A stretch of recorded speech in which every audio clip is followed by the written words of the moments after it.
নমস্কার বন্ধুরা, ওয়েলকাম করছি পিয়ালিস ফুড অ্যান্ড বিউটি হাবে। আজকে দারুণ একটা লোভনীয় স্বাদের রেসিপি নিয়ে চলে এলাম। শীতকালীন ফুলকপি আর কড়াইশুঁটি দিয়ে এই রেসিপিটা সত্যি দুর্দান্ত হয় স্বাদে। আর গরম ভাত, লুচি, রুটি, পরোটা সব কিছুর সাথেই কিন্তু এটার জুড়ি মেলা ভার। তো ঝটপট চলুন আমার রান্নাঘরে আর বানিয়ে ফেলি ফুলকপি কড়াইশুঁটির এই লোভনীয় রেসিপিটি। এখানে একটা ফুলকপি আমি কেটে নিয়েছি ডুমো ডুমো করে। মোটামুটি এখান থেকে আমার 20টার মতন ফুল বেরিয়েছে। এরপর একটা কড়া বসিয়ে দিয়েছি গ্যাসে। কড়া বসিয়ে দিয়ে দিলাম এতে 3 থেকে 4 চামচের মতন সর্ষের তেল। আমি রান্নাটা সর্ষের তেলেই করব, আপনারা যে কোনো ব্র্যান্ডের অয়েলে করতে পারেন। এবারে যে ডুমো করে কেটে রেখেছিলাম ফুলকপিগুলো, সেই ফুলকপিগুলো দিয়ে দিলাম তেলের মধ্যে আর দিয়ে ভালো করে নাড়াচাড়া করে নিচ্ছি। আর মোটামুটি ফুলকপি কালার হালকা একটু চেঞ্জ হলেই কিন্তু ফুলকপিগুলো তেল থেকে আমি তুলে নেবো। যতক্ষণে ফুলকপিটা ভাজা হচ্ছে আমি এখানে একটা মশলা বানিয়ে নিচ্ছি। এখানে দিয়ে দিলাম 4 চামচ থেকে 5 চামচের মতন টক দই। টক দইটা আমি জল ঝরিয়ে রেখেছিলাম। এরপরে এর মধ্যে দিয়ে দিচ্ছি 1 চামচের মতন হলুদ গুঁড়ো, 1 চামচের মতন কাশ্মীরি রেড চিলি পাউডার, 1 চামচের মতন লাল লঙ্কা গুঁড়ো। লাল লঙ্কা গুঁড়ো পরিমাণটা বন্ধুরা আপনারা যতটা ঝাল খেতে পছন্দ করবেন সেই হিসাবে দেবেন। 1 চামচের মতন জিরে গুঁড়ো আর 1 চামচের মতন ধনে গুঁড়ো এই দিয়ে নিলাম। ভালো করে মিশিয়ে নিচ্ছি। দেখুন মেশানোটা যেন খুব ভালো করে হয়, যাতে দইয়ের কোনো লাম্পস না থাকে। এইভাবে মিশিয়ে নিয়েছি। এরপরে 1 চামচের মতন বা 2 চামচের মতন কাসুরি মেথি আমি হাতে একটু ডলে দিয়ে দিলাম এই মশলার মধ্যে আর ভালো করে মিশিয়ে নিচ্ছি। এদিকে দেখুন ফুলকপিগুলো কিন্তু আমার ভাজা হয়ে গেছে, একটা হালকা কালার চেঞ্জও হয়ে গেছে। এবারে ফুলকপিগুলো আমি তুলে নেবো একটা প্লেটের মধ্যে।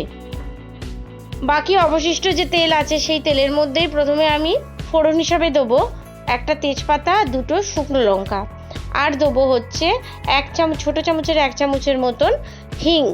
হিংটা দিলে কিন্তু বন্ধুরা বেশ সুন্দর একটা গন্ধ বেরোয়।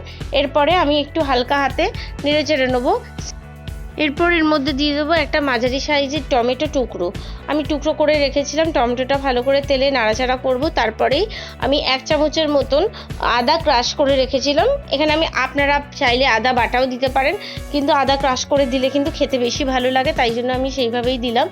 দিয়ে ভালো করে নাড়াচাড়া করে নিলাম যতক্ষণ না আদার কাঁচা গন্ধটা চলে যায়। এরপরে যে মশলাটা বানিয়ে রেখেছিলাম সেই মশলাটা দিয়ে দিলাম তেলের মধ্যে, দিয়ে ভালো করে নাড়াচাড়া করতে লাগলাম। দেখুন মশলাটাকে ভালো করে আমাদের কষিয়ে নিতে হবে।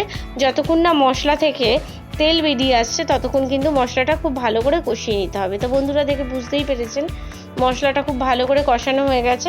এরপরে 1 চামচের মতন চিনি আমি এখানে অ্যাড করলাম। যেহেতু নিরামিষ রান্না একটু মিষ্টি দিলে কিন্তু খেতে বেশ ভালো লাগে। তো দেখুন বেশ অনেকটাই তেল বেরিয়ে এসছে। এই সময় দিয়ে দেবো আমি ছোটো বাটির 1 বাটির মতন কড়াইশুঁটি বা মটরশুঁটি, আপনারা যে যা বলেন সেই কড়াইশুঁটি দিয়ে দিলাম। দিয়ে কড়াইশুঁটিটা ভালো করে নাড়াচাড়া করলাম। কড়াইশুঁটি আগে দেওয়ার কারণ হচ্ছে কড়াইশুঁটিটা যাতে ভালো করে সেদ্ধ হয়ে যায়, সেই জন্যই একটু আগে আমি এটা দিয়ে মশলার সঙ্গে ভালো করে মিলিয়ে মিশিয়ে নিচ্ছি। এরপর দিলাম পরিমাণ মতো নুন দিয়ে ভালো করে নাড়াচাড়া করে নিচ্ছি। তো বন্ধুরা দেখুন মশলাটা খুব ভালোভাবে রেডি হয়ে গেছে। এরপরে যে কপিগুলো আগে থেকে ভেজে রেখেছিলাম সেই কপির ফুলগুলো আমি দিয়ে দিলাম কড়াইয়ের মধ্যে আর মশলার সঙ্গে ভালো করে নাড়াচাড়া করে নিচ্ছি, যাতে মশলাগুলোর সাথে কপিটা খুব ভালোভাবে মিলেমিশে যায়। এবারে আমি অ্যাড করব 4টের মতন কাঁচা লঙ্কা। আপনারা লঙ্কার পরিমাণটা যেরকম যতটা ঝাল খেতে পছন্দ করেন, যেটা আমি প্রথম থেকেই বলে আসছি, সেইভাবে দেবেন। তো দেখুন মশলা দিয়ে কিন্তু ফুলকপিটা খুব ভালোভাবেই মেশানো হয়ে গেছে। আরও 2 মিনিট সিম আছে আমি ভালো করে মশলা দিয়ে ফুলকপিটা কষিয়ে নেব। কষিয়ে নেওয়ার পরে আমি এখানে অ্যাড করব হচ্ছে যে বাটিতে মশলাটা আমি করেছিলাম সেই বাটিতে একটু হালকা গরম জল দিয়ে সেই জলটা আমি এখানে অ্যাড করলাম। বাইরে থেকে অতিরিক্ত আর কোনো জল আমি এখানে অ্যাড করব না, মশলা ধোয়া জলটাই আমি এখানে অ্যাড করলাম। তো বন্ধুরা দেখুন মিনিট 10 পরে আমরা ফিরে এসেছি। 10 মিনিট পরে দেখুন তরকারির কালারটা কি সুন্দর চেঞ্জ হয়ে গেছে আর দেখতেও বেশ ভালো লাগছে। এই সময় আমি একদম কপিগুলো ভালোভাবে সেদ্ধ হয়ে গেছে।